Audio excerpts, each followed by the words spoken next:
तो जब हम पहली क्लासिफिकेशन की बात करते हैं, classification depending upon position of weld. बेटा स्क्रीन क्लियर है? Yes, ma'am.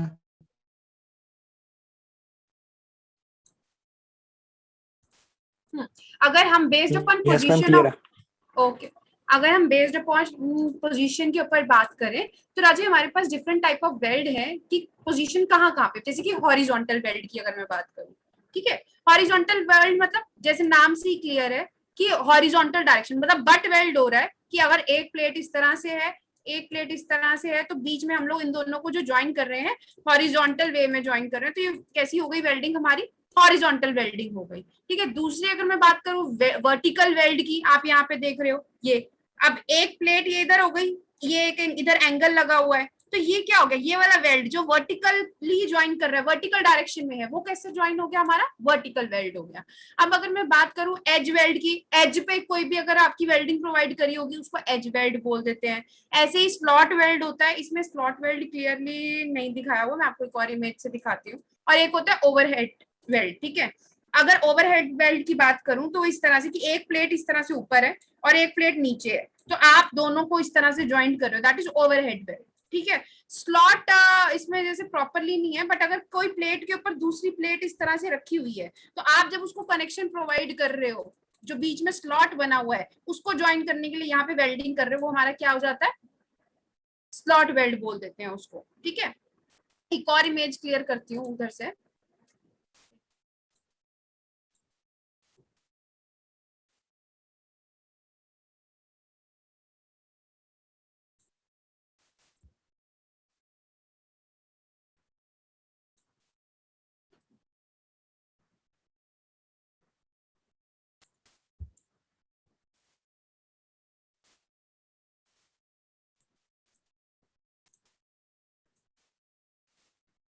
Can you see this?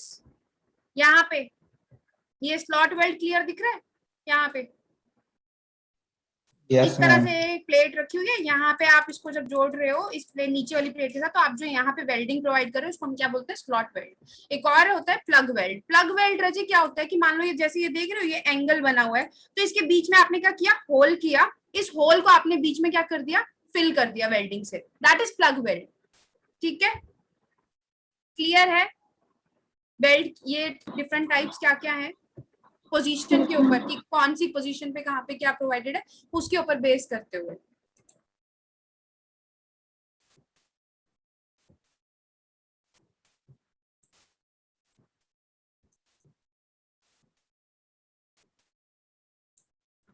ठीक है, तो ये तो हो गया पोजीशन के ऊपर। अब अगर मैं बात करूं रजे कि और कौन कौन से वेल्ड होते हैं, फॉर्मेशन के ऊपर डिपेंड करते हैं। तो आप लोगों ने जैसे अभी तक आप रिवेट में पढ़ते आए हो या फिर आप अभी बोल्ट में हमने पढ़ा था, एक क्या पढ़ा था, बट वेल्ड। बट वेल्ड में और इसमें क्या फर्क है, बट वेल्ड आपको पता ही है, इस तरह से दो प्लेट्स रखी, जब बीच में जहां पर भी हम लोगों को इनको जोड़ना है तो बीच में हम फिल कर देते हैं, दैट इज बट वेल्ड, ठीक है। और अगर मैं बात करूं फिलेट वेल्ड की, इस तरह से हम लोगों ने प्लेट रखी, ऊपर नीचे से ओवरलैप करी, ठीक है, और यहाँ पे जो भी फिलिंग करी दैट इज फिलेट वेल्ड, ठीक है, जो लैप में प्रोवाइड कर दी, ठीक है। तो ये कैसी हो गई, फिलेट वेल्ड और बट वेल्ड। अब लेकिन फिलेट वेल्ड और बट वेल्ड को करने के भी हमारे पास काफी तरीके हैं, ठीक है।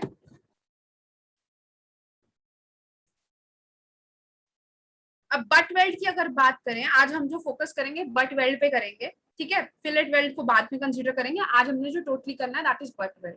अब अगर बट वेल्ड की बात करें, ये किस तरह से होता है कि ग्रूव बनाए जाते हैं हमारे वेल्डिंग के लिए, जैसे आप यहाँ पे इमेज में आपको दिखाऊं इस तरह से, एक तो क्या हो गया, मतलब इसको square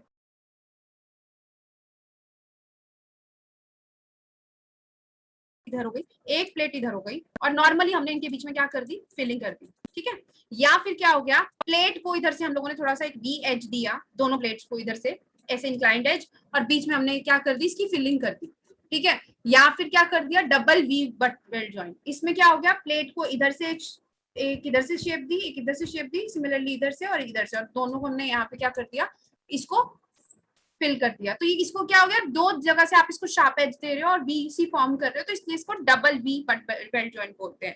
similarly single U butt weld joint, यहाँ पे आपने क्या किया, प्लेट के इस कॉर्नर पे एक हल्का से एक इधर यू फॉर्मेशन करी हाफ, और इधर से इस प्लेट के यहाँ पे, और बीच में जो जगह है उसके अंदर हमने क्या कर दी, वेल्डिंग फिल कर दी, इसीलिए इसको बोलते हैं single U butt weld. Similarly अगर मैं बात करूं डबल यू बट वेल्ड की, तो इधर से एक कर्वेचर प्रोवाइड किया प्लेट में, इधर से कर्वेचर प्रोवाइड किया, इधर नीचे से प्रोवाइड किया, नीचे डबल यू बन रहा है ना, तो इस तरह से इसका नाम क्या पड़ गया, double U butt weld joint.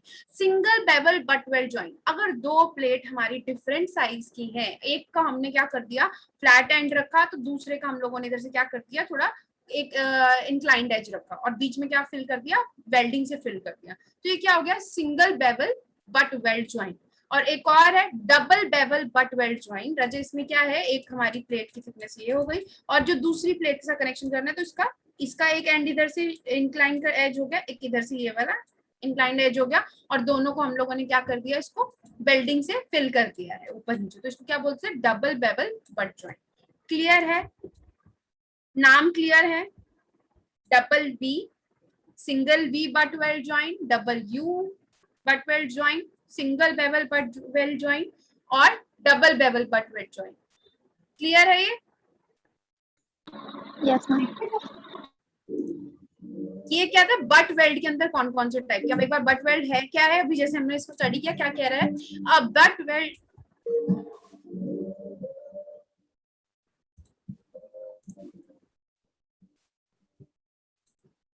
साक्षी अपना माइक ऑफ करो, और ये जो पीछे म्यूजिक की आवाज आ रही है बंद करो उसको।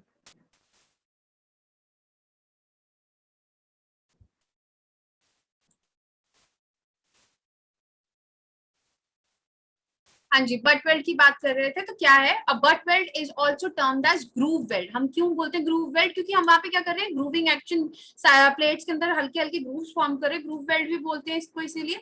The butt weld is used to join structural member carrying direct compression और टेंशन। जहां पर भी डायरेक्ट कंप्रेशन और टेंशन उसके ऊपर एक्ट कर रही होगी, हम वहां पे प्रेफर कौन सा करते हैं, बट वेल्ड प्रेफर करते हैं। It is used to make T joint और बट वेल्ड। हम जो भी हमारा टी जॉइंट कहीं पे भी बनता है, ठीक है, यहाँ पे इस तरह से ये भी फिलअप जो होगा, ठीक है, या फिर बट वेल्ड जॉइंट, वहां पे हम लोग उसको यूज करते हैं। Various types of welds are named depending upon shape of groove. अभी मैंने आपको बताया, जैसे हमने पढ़ा double B, single B, double U, तो जिस तरह की उसकी शेप है ग्रूव की, ग्रूव समझते हो ना, किसी चीज के अंदर हम लोग क्या कर देते हैं बीच में, जैसे हमने यहाँ पे इस प्लेट को यहाँ पे ग्रूव प्रोवाइड किया, यहाँ पे इसको कट किया, इधर से शेप दी, उसको ग्रूव बोल रहे हैं। तो जिस तरह की उसको शेप दी है, उसी के ऊपर इसके नाम रखे गए हैं। This type of weld is used when the members are to be connected face to face. जैसे कि एक प्लेट ये हो गई, एक प्लेट इधर हो गई, इन दोनों की फेस को जहां पर भी हमें जोड़ना है, हम वहां पे क्या प्रोवाइड कर देते हैं, बट वेल्ड प्रोवाइड करते हैं। अभी मैंने आपको नाम बताए, स्क्वायर वेल्ड हमने देखा, सिंगल वी बट वेल्ड देखा, डबल वी बट वेल्ड देखा, ठीक है, देन उसके बाद सिंगल यू बट वेल्ड देखा, डबल यू बट वेल्ड देखा।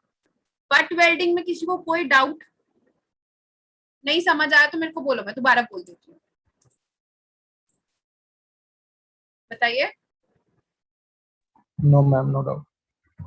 बच्चा अच्छा एक चीज, अपना please roll number chat box में लिख दो, सिर्फ 39 स्टूडेंट्स ने लिखा हुआ है, जो भी बाकी हैं प्लीज अपना रोल नंबर चैट बॉक्स में लिख दें।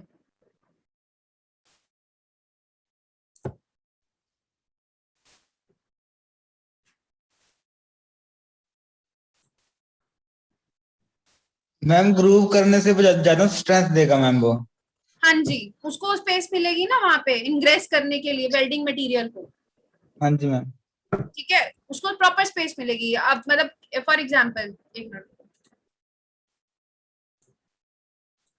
जैसे ये तो हो गया हमारा नॉर्मल स्ट्रेट एज के लिए, ठीक है, एंड सिमिलरली यहाँ पे इस तरह से, तो जो इसका क्या हम इंक्रीज क्या कर रहे हैं, इसका सरफेस कॉन्टैक्ट इंक्रीज कर रहे हैं, तो वेल्डिंग मटेरियल प्रॉपरली इंग्रेस करेगा। इसमें कम स्ट्रेंथ होती है, जो सिंगल भी होता है इसमें कम स्ट्रेंथ होती है, जो डबल भी होता है उसमें ज्यादा होती है। क्यों? क्योंकि इसमें क्या है, आप नोटिस करो, इसमें प्रॉपरली वेल्डिंग मटेरियल प्रॉपरली इसके अंदर फिल होगा। लेकिन अगर ये मैं सिंगल वी की बात करूँ ना, यहाँ पे जैसे एज यहाँ पे जगह कम हो जाती है, तो यहाँ पे क्या होता है, इम्पार्शियल फिलमेंट होती है, मतलब इसमें प्रॉपर फिलिंग नहीं होती है सिंगल वी में, इसीलिए हम लोगों ने डबल वी इन्वेंट किया। डबल वी में प्रॉपरली एक तो मटेरियल अच्छे से इंग्रेस समझते हो ना, कि मटेरियल सारा इसके अंदर प्रॉपरली चला जाता है, ठीक है, और सरफेस कांटेक्ट भी ज्यादा होता है, तो इसलिए स्ट्रेंथ भी ज्यादा बनती है हमारी। यहां तक बट वेल्डिंग तक क्लियर? आगे टॉपिक कराऊं? Yes ma'am. नेक्स्ट टॉपिक क्या है हमारे पास, कुछ इंपॉर्टेंट टर्म्स है जो कि सिर्फ बट वेल्डिंग के लिए यूज हो रही हैं। आगे फिलेट वेल्डिंग की भी इंपॉर्टेंट टर्म्स है, पहले बट वेल्डिंग की इंपॉर्टेंट टर्म्स देखते हैं। क्या कह रहा है, साइज ऑफ बट वेल्ड। ठीक है, सबसे पहले क्या आता है, size of butt weld. Size of butt weld क्या होता है, equal to effective throat thickness. अब what is effective throat thickness वो भी देखते हैं। इफेक्टिव थ्रोट थिकनेस क्या होती है रजत? इफेक्टिव थ्रोट थिकनेस जो होती है हमारी डिपेंड करती है कितना वेल्डिंग मटेरियल हमारा जॉइंट के अंदर पेनिट्रेट कर रहा है। फॉर एग्जांपल दिस, एक प्लेट इधर है, एक प्लेट इधर है, ठीक है। अब इसमें कितना वेल्डिंग मटेरियल बीच में फिल हो रहा है, कितनी थिकनेस के लिए, दैट इज थ्रोट थिकनेस। अभी तो ये दोनों को अगर मैंने बोला कि दोनों की थिकनेस बराबर है तो वो थ्रोट थिकनेस हो गई। अब अगर मैं बोलूं कि एक प्लेट की थिकनेस ज्यादा है, दूसरी की थिकनेस कम है, और मुझे बताओ थ्रोट थिकनेस क्या होगी, कम वाली की ज्यादा वाली? थिनर वाली होएगी मैम। कौन सी वाली? कम कम वाली। वाली। कम वाली, क्योंकि इतनी जगह फिल होएगी ना, इतनी जगह भरेगी, ऊपर वाली थोड़ी भरोगे, यहाँ पे जॉइंट तो इसी के साथ बनेगा ना, तो इतना फिल। तो थ्रॉट थिकनेस कितनी होगी, जितनी के लिए दोनों प्लेट क्या हो रही है, वेल्डिंग के अंदर इन्वॉल्व हो रही है, दैट इज थ्रॉट थिकनेस। मतलब जितना उसके अंदर वेल्डिंग मटेरियल पेनिट्रेट कर रहा है। तो अब जरा इसकी डेफिनेशन पढ़ते हैं कि इफेक्टिव थ्रॉट थिकनेस क्या है। Effective throat thickness varies depending upon the penetration of weld metal. यही मैंने आपको बोला कि जितनी थिकनेस के लिए वेल्डिंग मटेरियल उसके अंदर जा रहा है वो हमारी क्या है, इफेक्टिव थ्रॉट थिकनेस है। The penetration of the weld metal can be either full or complete।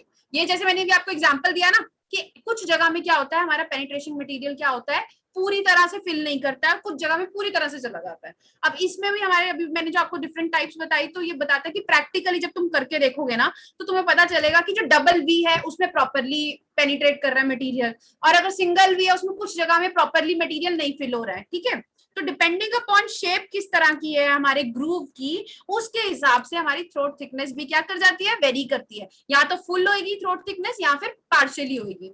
अब इसको स्टडी करते हैं कि अगर फुल होगी, ठीक है, थ्रोट थिकनेस की मतलब पूरी तरह से फुल किस किस केस में होती है, जहां पर हमारा डबल वी होता है, जहां पे हमारा डबल यू होता है, या फिर डबल बेबल ज्वाइंट, वहां पर हमारा जो मटेरियल होता है वो क्या होता है, वेल्डिंग वाला मटेरियल प्रॉपरली फिल हो जाता है, वहां पे कंप्लीट हमारी क्या होती है, वेल्डिंग मटेरियल कंप्लीटली उसमें इंग्रेस करता है। जैसे एग्जांपल दिखाते हैं यहाँ पे, कौन कौन से इसने बोला, डबल वी, ठीक है, इसमें देख रहे हो यहाँ पे, इसमें जब फिलिंग होगी ना तो उसको इतनी जगह मिल रही है वेल्डिंग मटेरियल को कि वो इस एंड में भी फिलिंग हो रही है हमारी और इस एंड में भी प्रॉपर फिलिंग हो रही है। लेकिन अगर सिंगल वी की बात करूं, सिंगल वी में क्या होता है, मोस्ट ऑफ द केसेस जब आप प्रैक्टिकली ऑब्जर्व करते हो यहाँ तक प्रॉपर फिलिंग हो जाती है, थोड़ी सी फिलिंग रह जाती है हमारी, ठीक है, जब हम फिलिंग करते हैं। अब अगर सिमिलरली डबल यू की बात करें, डबल यू में भी प्रॉपर फिलिंग हो जाती है। सिंगल यू में भी बोलता है कि एक एंड तक पार्शियल फुलफिलमेंट होती है, पूरी नहीं होती, क्योंकि क्यों, सिंगल यू की तो अगर आप सिंपल नॉर्मली बात करो, आप इतनी सी प्लेट को ही क्या कर रहे हो, वी बना, यू बना रहे हो,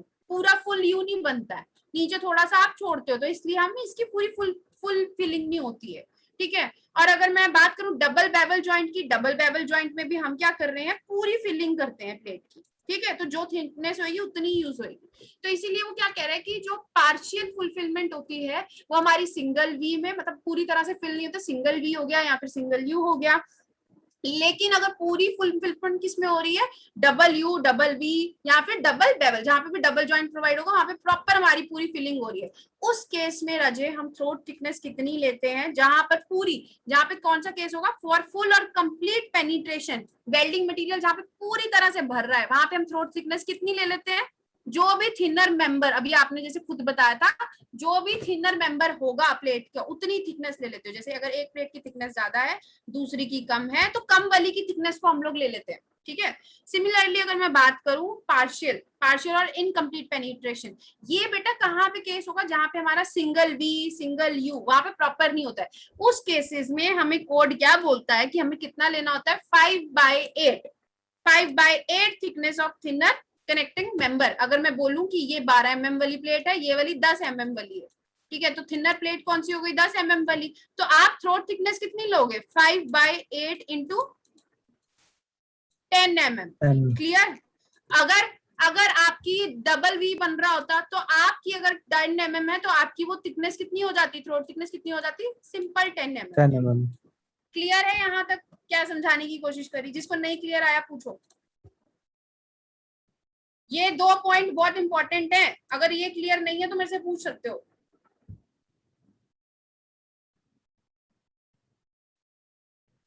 नहीं पूछना, किसी को कोई डाउट नहीं है? चलिए, क्या कह रहा है कि आप नोटिस करो फिर थ्रोट थिकनेस ज्यादा किस में हुई? कंप्लीट पेनिट्रेशन में हमारी थ्रोट थिकनेस क्या है, ज्यादा है, क्योंकि हम उसमें पूरी प्लेट की थिकनेस ले रहे हैं ना, जो भी है 10 mm। इसमें जो इनकम्प्लीट पेनिट्रेशन उसमें हम क्या कह रहे हैं 5/8 ऑफ 10 mm। तो इट मींस इसकी जो पेनिट्रेशन है वो कितनी होगी, कम होगी। तो यही उसने नोट बना के यहाँ पे लिखा, it may be noted from above relation that value of throat thickness is more, किसमें ज्यादा है, फुल पेनिट्रेशन के केस में, किसके कंपैरिजन में, पार्शियल पेनिट्रेशन। क्लियर है? Yes ma'am.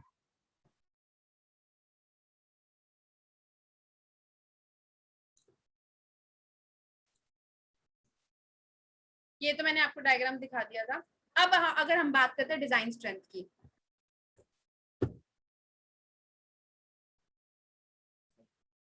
बेटा मैं ना ये जो डिजाइन स्ट्रेंथ का फॉर्मूला समझा रही हूँ ना, मैं बता रही हूँ तुम्हारी बुक्स में ये चीज पूरी नहीं है, इसीलिए जो मैं अभी ये बोलने वाली हूँ तो इसको ध्यान से सुन लेना। तुम्हारी बुक्स में सीधा एक ये वाला फॉर्मूला दे रखा है, ठीक है। बट एक्चुअल में अगर तुम प्रॉपर अगर डिजाइन कंसिडरेशंस की बात करो या कोड्स की बात करो, प्रीवियस कोड्स में भी, ठीक है, तो जब हम बट वेल्ड की बात करते हैं, किसकी बात कर रहे हैं अभी, फिलेट की तो अभी बात ही नहीं हो रही है, अभी आज जो हम कर रहे हैं सिर्फ और सिर्फ किसका कर रहे हैं, बट वेल्ड की बात कर रहे हैं, ठीक है। बट वेल्ड की रजे हम जब बात करते हैं, the design strength of groove weld in tension और कंप्रेशन, मतलब अगर हमारी प्लेट्स, बट वेल्ड की बात कर रहे हैं, अगर हमारी प्लेट्स कंप्रेशन में है या फिर टेंशन में है, तो जो बेटा हमारा फॉर्मूला यूज होता है, ठीक है, तो हम क्या बोलते हैं, यील्ड में, यील्ड वाला पॉइंट पहले आता है तो इसमें यील्ड लेकर चलते हैं। तो यील्ड में हम जो फॉर्मूला यूज करते हैं ये वाला यूज करते हैं, ठीक है। टेंशन और कंप्रेशन के केस में, अगर आपको क्वेश्चन में गिवन है ना कि टेंसाइल फोर्स लग रही है, कंप्रेशन फोर्स लग रही है, तो आपको ये वाला फॉर्मूला यूज करना है। एफ वाई आपको पता है क्या है, यील्ड स्ट्रेस है, आपको गिवन होगा प्लेट कौन सी यूज कर रहे हो, उसके हिसाब से आप इसका क्या ले लोगे, यील्ड स्ट्रेस पिक कर लोगे। एल डब्ल्यू क्या है, effective length of weld in MM, जो भी वेल्डिंग प्लेट की लेंथ होगी एमएम में आपको वो लेनी है। अगर मैं बोलूं इस तरह से कि इस प्लेट की कितनी लेंथ है तो आपको वो लेनी होगी, ठीक है।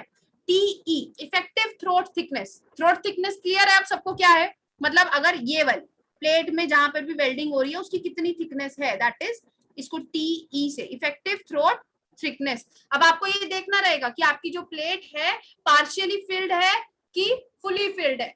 जरूरी कई बार क्वेश्चन में क्लियरली गिवन होता है पार्शियली फिल्ड, फुली फिल्ड, कई बार क्वेश्चन में आपको इनडायरेक्टली कि डबल वी है, तो डबल वी होगा तो कौन सी प्लेट होगी, कौन सी वेल्डिंग होगी, फुली की full field partially, fully full, penetrate. बिल्कुल सही। और अगर मैं बोलूं सिंगल वी तो कौन सी हो जाएगी, पार्शियल, तो उसमें वैल्यू कितनी लोगे थ्रोट थिकनेस की, 5/8 इंटू थिकनेस ऑफ प्लेट कर दोगे। क्लियर है बेटा? यस नहीं, मैम। अगर लग रहा है फास्ट बोल रही हूँ तो मेरे को बोल सकते हो, मैं स्लो करा दूंगी। अच्छा चलो पार्शियल, अब मैं पार्शियल सेफ्टी फैक्टर की बात करूं, हम गामा एम डब्ल्यू लेते हैं 1.25 अगर हमारा शॉप वेल्डिंग है, ठीक है, अगर हमने शॉप में वेल्डिंग कर रखी है, और पार्शियल सेफ्टी फैक्टर हम 1.5 लेंगे अगर हम लोगों ने साइट में करी है। साइट में ऊपर नीचे थोड़ा हो सकता है, शॉप में हम लोग प्रॉपर वेल्डिंग करते हैं इसलिए हम 1.25 लेते हैं, साइट में थोड़ा ऊपर नीचे हो सकता है, और भी क्राइटेरिया हो सकते हैं कि वेल्डिंग प्रॉपरली ना हो, इसलिए हम पार्शियल सेफ्टी फैक्टर कितना लेते हैं, थोड़ा ज्यादा लेते हैं 1.5। अब अगर आपको ये देखना हो कि ये मैम ने कहाँ से लिखवाए हैं, ये क्यों लिखवाए हैं, कहाँ से लिखवाए हैं, आपकी बुक्स में नहीं लिखा, लेकिन कोड का टेबल नंबर 5, कोड का टेबल नंबर 5 ये देख लेना, वहां पे ये लिखा होगा। खोल के दिखाऊं क्या टेबल? आप लोग पूछते हो ना वैल्यूज कहाँ से ले रहे हो, रुको मैं दिखाई देती हूँ। कोड का टेबल नंबर 5 वहां पे है, ये वैल्यूज दे रखी है हमें, मैं दिखा देती हूँ।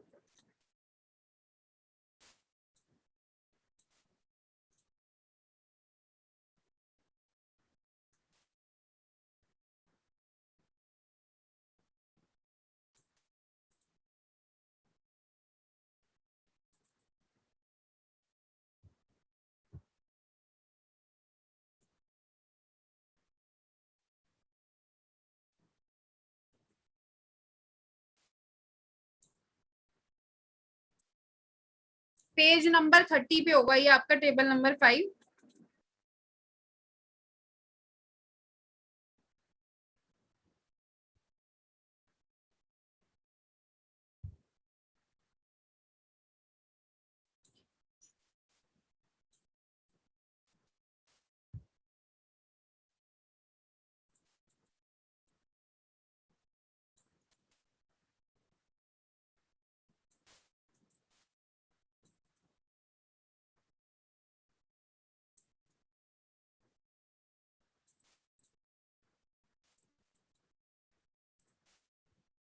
हाँ जी, ये दिखा ये टेबल नंबर 5। ये देखो जो हम बोल्ट के लिए भी ले रहे थे ना, partial safety factors gamma MF, अगर हमारा फ्रिक्शन बोल्ट टाइप है तो 1.25, field fabrication 1.25, bolts bearing type है तो 1.25, अगर हम रिवेट यूज कर रहे थे तो 1.25 था। अब अगर वेल्डिंग की बात करें तो वेल्डिंग में गामा एम डब्ल्यू से पार्शियल सेफ्टी फैक्टर, अगर शॉप में या फिर मतलब हम लोग शॉप में कर रहे हैं वेल्डिंग तो 1.25 पार्शियल सेफ्टी फैक्टर होगा, और अगर हमारी फील्ड के अंदर कर रहे हैं तो पार्शियल सेफ्टी फैक्टर कितना होगा 1.50। क्लियर है कि क्यों लिया Yes, partial ma'am. Safety factor? अपना अगर भूल जाओ पेपर में तो ये टेबल नंबर 5 याद रखना कि टेबल नंबर 5 में है कोड के। ठीक है,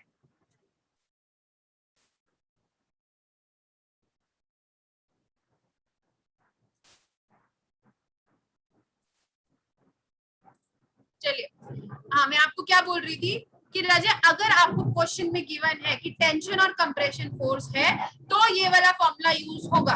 अगर आपको क्वेश्चन में गिवन है कि हमें डिजाइन स्ट्रेंथ निकालनी है बट वेल्ड की, लेकिन हमारी जो बट वेल्ड पे फोर्स जिसमें फेलियर अकर होगा वो शियर है, तो हम क्या फॉर्मूला यूज करेंगे VDW F/WL। फर्क क्या है इसमें, जो Fy होगा वो हम स्टैंडर्ड प्लेट का कितना लेते हैं 250, डिपेंडिंग अपॉन ग्रेड कौन सा है।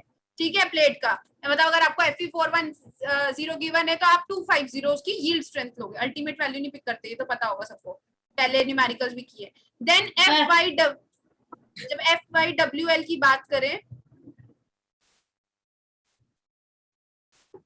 Fy/WL की रजे बात करें, इस केस में Fy/WL क्या है, जो आपकी यील्ड वैल्यू है उसको आप डिवाइड किससे कर रहे हो √3 से।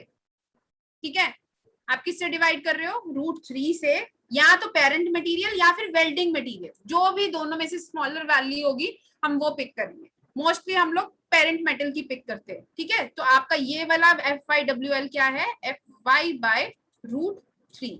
वेन एवर कौन सा केस है, शियर का केस है। LWTE गामा MW बाकी सब सेम है, बस फर्क किसका है Fy/√3 का। क्लियर है? हाँ जी बोलो बेटा, जो चीज मैंने अभी ये बोली क्लियर है? दोनों फॉर्मूलाज में डिफरेंस क्लियर, मतलब याद रहेगा।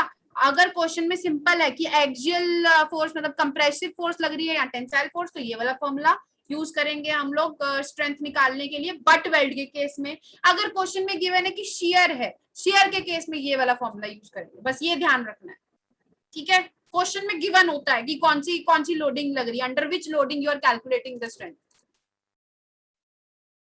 हाँ जी बोलो, क्लियर? तो एक क्वेश्चन करके Yes, देखें इसका। Yes ma'am. चलो क्वेश्चन करके देखते हैं क्या कह रहा है। 2 प्लेट्स हैं जिसका साइज क्या है 150 mm है एक का।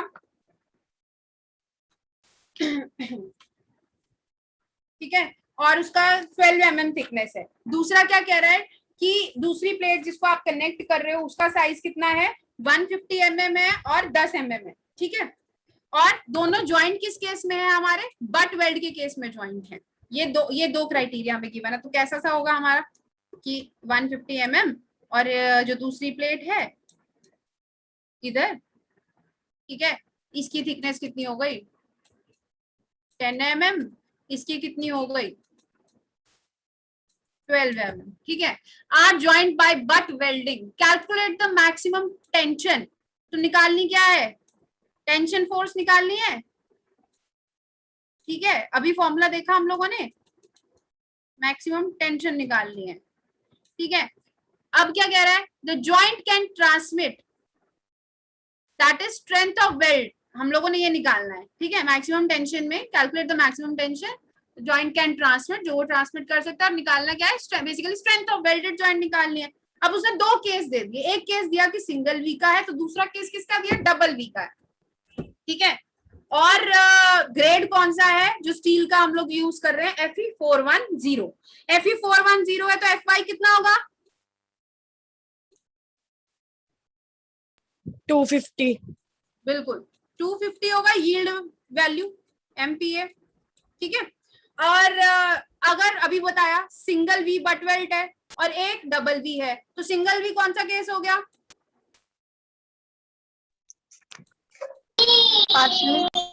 Incomplete penetration.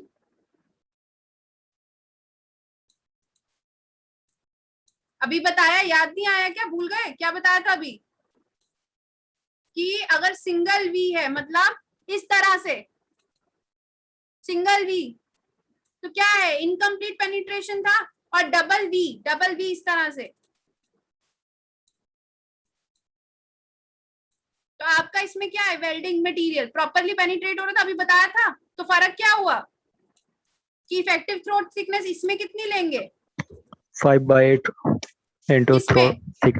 इसमें इसमें इस वाले केस में, इनकम्प्लीट वाले में। कंप्लीट वाले में इक्वल्स टू कितनी हो जाएगी, TE इफेक्टिव थिकनेस, ठीक है। इसमें कितनी हो जाएगी, 5/8 of effective throat thickness of thickness, thinner मतलब plate. Thinner plate, that is 10 mm। बस ये दोनों में फर्क है, बाकी सेम चीज है। फॉर्मूला अभी देखा था हमने, क्या था फॉर्मूला, हाँ। अब इसमें एक चीज नहीं मैंने दे रखी, न्यूमेरिकल में मिसिंग थी। आपको क्या गिवन है कि जो आपकी प्लेट के है अंडर टेंशन है, ये तो क्लियर है, maximum tension force under tension है, और इसमें मैक्सिमम लोडिंग कितनी लग रही है, 200, ठीक है। मैक्सिमम टेंसाइल फोर्स लग रही है, कितनी लग रही है, 200। तो अगर सेफ हमें देखना है तो हमारी टेंशन फोर्स इस 200 किलो न्यूटन से क्या होनी चाहिए, ज्यादा होनी चाहिए, तभी सेफ होगा हमारा ज्वाइंट, है ना। अगर Yes, कम ma'am. होगी तो इट मींस हमारा ज्वाइंट क्या होगा, सेफ नहीं होगा, इट मींस वो पहले फेल कर जाएगा।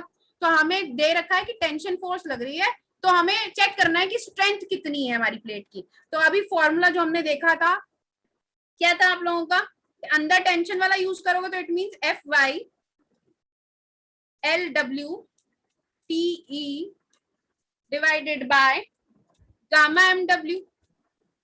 तो पहले केस में TE क्या हो जाएगा हमारा, 5/8 इंटू 10, बताइए जरा कितना हुआ, MM में है ये, कैलकुलेट करके बताओ मुझे। 6.25 मैम। बिल्कुल सही, 6.25 mm। ये क्या हो गया, TE हो गया, ठीक है। गामा MW हम लोग 1.25 ले रहे हैं, अगर क्वेश्चन में नहीं गिवन है तो we are taking it as 1.25, ठीक है। गामा MW 1.25, तो इट मींस हम लोग कंसीडर कर रहे हैं कि जो हमारी वेल्डिंग है वो कैसी है, शॉप वेल्डिंग है, लिख देना पेपर में, ठीक है। तो 1.25 लेकर चल रहे हैं, और Fy 250, ठीक है। बचा क्या, LW कितना होगा बताइए, लेंथ ऑफ वेल्ड है कितनी है, क्वेश्चन में गिवन है कि नहीं गिवन है, बताओ। 150. करेक्ट, LW कितना है, प्लेट का साइज गिवन है ना, तो 150 mm. 150 mm। तो पुट कर दो जरा, कैलकुलेट करके बताओ जरा, सारा वैल्यू गिवन है, बस ये निकालना ही तो था। अरे ये 250 है, ये MPa में है, मेरे को वैल्यू जो चाहिए वो कितने किलो न्यूटन में चाहिए, तो इसको इंटू 10⁻⁴ क्या कर दोगे, -3। तो ये 250 इंटू 10⁻⁻⁻3 नहीं करोगे तो वो न्यूटन में आएगी, क्योंकि लोड मेरे को जो गिवन है वो कितने में है, किलो न्यूटन में गिवन है, उसी से कंपेयर करना है, तो इसलिए इसको किलो न्यूटन में कर रहे हैं। जरा मेरे को कैलकुलेट करके बताओ कितना आ रहा है, 150 250 into 10⁻⁻³ into 150 into 6.25 divided by 1.25, 187.5 kilonewton. 187.5 kilo Newton. बताइए जरा ये सेफ है कि नहीं, लोडिंग कितनी है, 200 किलो न्यूटन की, इज इट सेफ और नॉट, नो मैम सेफ नहीं है। Safe. लेस है 200 किलो न्यूटन क्या है, ज्यादा है, तो इट इज नॉट, नीचे हम लोग लिखते हैं इट इज नॉट सेफ, ठीक है, तो इट मींस ये फेल कर जाएगा। यहां तक क्लियर? मैम ये 200 किलो न्यूटन ये कहाँ पे दिया हुआ मैम? बेटा ये क्वेश्चन में लिखा नहीं हुआ, तो मैं आपको बोल रही हूँ कि इस पे टेंशन फोर्स एक्ट कर रही है। हाँ जी मैम। प्रिंटिंग एरर है, दे हैवंट गिवन, लेकिन एक्चुअल में अगर ये क्वेश्चन होगा तभी होगा जब इन लोगों ने आपको गिवन होगा लोड 200 किलो न्यूटन। जब आप इसका सॉल्यूशन देखोगे ना बुक में, तो उन्होंने वहां पे कंसीडर किया हुआ है गिवन डाटा में, बट प्रिंटिंग एरर है तो they haven't shown it. Clear है? नेक्स्ट इसका जो सेकंड पार्ट है डबल वी वेल्ड, तो इसमें फर्क क्या हो जाएगा? बस 5/8 इंटू 10 की जगह हम लोग सीधा क्या पिक कर लेंगे, पी 10 mm, समझे? कैलकुलेट करके बताओ मुझे जो सेकंड पार्ट है। सेकंड पार्ट में बाकी सब सेम है, बस ये जो टीई है ये कितना ले लेंगे, 10 mm, क्योंकि ये कैसा केस है, डबल वी फुली पेनिट्रेशन का केस है, समझे? अरे भाई हाँ या ना तो बोलो। Yes, ma'am. आंसर बताओ मुझे। बाकी सब सेम है, 150 रहेगी लेंथ ऑफ वेल्ड भी, एफ वाई भी इतना ही रहेगा, 1.25 भी, बस फर्क क्या है 6.25 की जगह 10 mm, क्योंकि अभी आपको वहां पे मैंने बताया था कि जहां पर भी हमारा डबल वी होगा वहां पे हम लोग पूरा फुल पेनिट्रेशन वाला केस लेंगे। मैम 300 है। 300 एग्जैक्ट 300 आ रहा है। Yes ma'am. तो फिर ये तो ज्यादा No, हो ma'am. गया, कितना आ रहा है विकास? 287 पॉइंट कुछ आ रहा है मैम, 68 करके। हाँ नहीं कुछ आएगा, 287.68 किलो न्यूटन, ठीक है। तो अब Yes, ये ma'am. ये तो ज्यादा है किससे, 200 किलो न्यूटन से, तो ये क्या हो जाएगा, सेफ होएगा ये मैम ये सेफ जॉइंट। होगा, क्योंकि ये इसकी स्ट्रेंथ ज्यादा आ रही है, जॉइंट की स्ट्रेंथ ज्यादा आ रही है टेंशन में, इतना ये बियर कर सकता है 287, और जो लोड लग रहा है 200, तो उस केस में हमारा क्या हो जाएगा, ये सेफ हो जाएगा। क्लियर है? इस तरह के न्यूमेरिकल हमारे बट वेल्ड में आते हैं, इससे ज्यादा आपका कुछ नहीं आने वाला है। आपको शेयर वाला केस है नहीं है, आपको मतलब शेयर वाला केस इसमें कंसीडर नहीं करना है, आपको बस इतना ही करना है, ठीक है।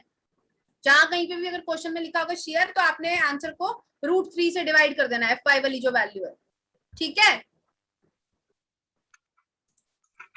इसमें कोई डाउट?